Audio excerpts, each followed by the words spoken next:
About a year ago, we all got hit by COVID in a way few of us have imagined. When I learned that I had to work from home, I wanted to make a space where I can have my creative freedom and still do my usual 9 to 5. My name is Lloyd, and in my first video, I'd like to take you through my current workspace. Let's start with the desk itself. I have the Idasan desk from IKEA.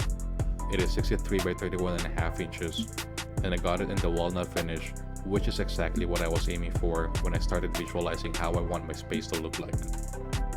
To add some texture and contrast, I have the medium desk mat from Grovemade. On the desk mat, I use the ASIO Retro keyboard. I am not a big fan of mechanical keyboards, but I ended up getting this one mainly because of how it looks, and it matches the vibe that I'm trying to get. Something rustic, industrial, or kind of vintage modernish. As for the mouse, I have the Logitech MX Master 3. The mouse sits on top of this very premium leather mousepad from Grovemade that also has a dedicated slot for your pen. Speaking of the pen, I got this fountain pen off Amazon and matches the whole desk aesthetic as well. Considering the digital age we're in now, I still find joy in taking down notes the old way. Moving forward, I have my trusty and old 27-inch iMac with 5K display that still does most of the stuff that I throw at it. I do consider switching it up and change to the M1 products, but still waiting to see how the new iMac will look like.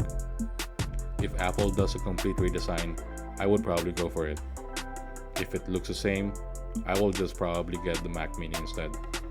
The Mac sits on top of the Satechi iMac stand, which I think every iMac owner should have, unless of course you prefer reaching at the back of the Mac to access all your ports. It has one USB-C, 3 USB-A, an SD card, micro SD card, and a standard headphone jack. On top of the Mac is a BenQ screen board. There's no glare on the monitor.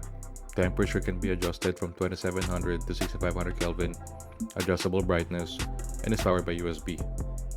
I have the top part of the Orbit key nest that I use as a wireless charger and a tray for random items, and a HomePod mini on the other side, which I think is a must-have if you're in the Apple ecosystem. I get a lot of questions about a desk shelf that I'm using. I got this one from Grovemade too. Really premium, and the walnut finish matches the whole aesthetic of the space. It also has a cubby where I usually place my iPad, and at the bottom, I have the other half of the Orbit key nest that I use as an organizer since I don't have the Grovemade tray that matches the shelf.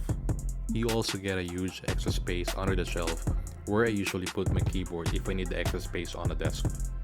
Now for the iPad, I have the 2018 iPad Pro. I used to have a 2019 MacBook Pro that I sold and got this iPad instead.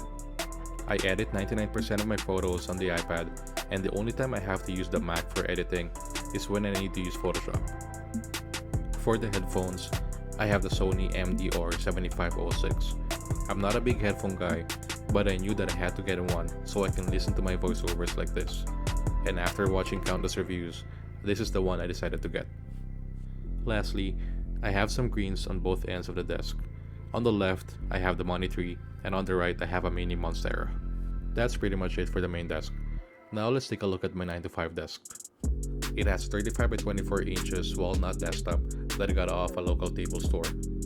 2 monitors provided from work, and I have a dual monitor stand just to clean up some space. I also have a black desk mat from Amazon. For my charger, I use the Satechi Trio charger for my Apple Watch, AirPods, and my phone.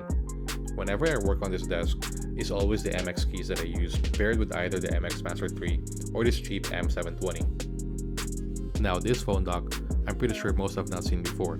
This one is also from Grovemade, but has since been discontinued. It's originally a charging dock, but I only use it as a phone stand.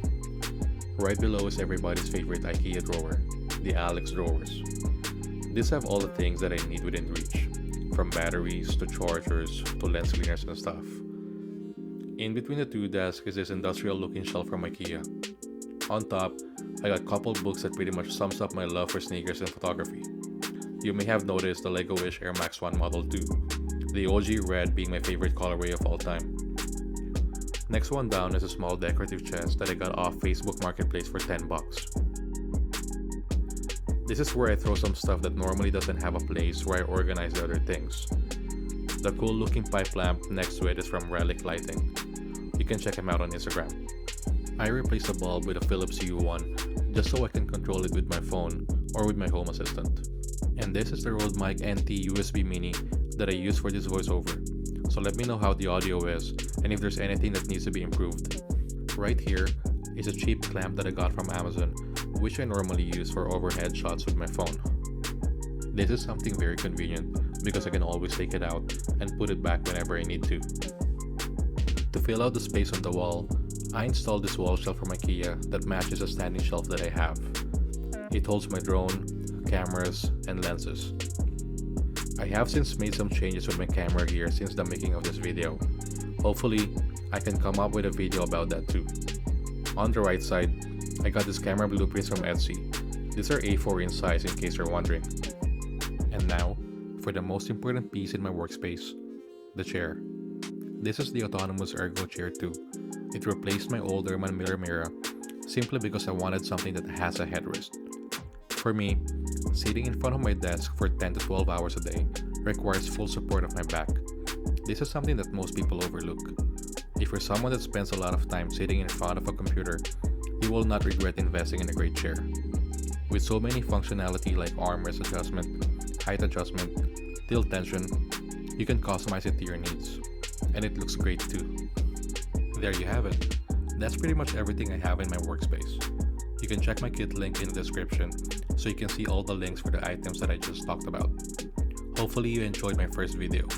That being said, I will really appreciate any comment or suggestion so I can try to improve. And also, please like and subscribe. See you in the next one.